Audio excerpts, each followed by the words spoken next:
তিন জিনিস মানুষকে জাহান্নামী বানায়। কয় জিনিস? এক নাম্বার গাফলত, এই অবহেলা, খামখেয়ালি অবহেলা করে জাহান্নামী বানায়। দুই নাম্বার হলো জাহালত, অজ্ঞতা, মূর্খতা। সে মূলত ওযু নামাজ জানেই না, সূরা কেরাত জানেই না, ফরজ ওয়াজিব সুন্নত জানেই না।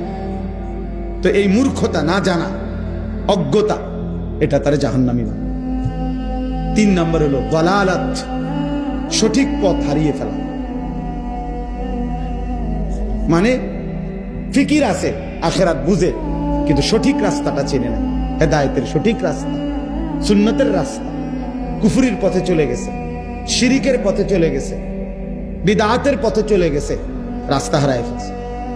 দালালাত, এই ভ্রষ্টতা, পথ হারা, এই কারণে জাহান্নাম। কয়টা হলো? তিনটা। গাফলত, জাহালত, দালালাত।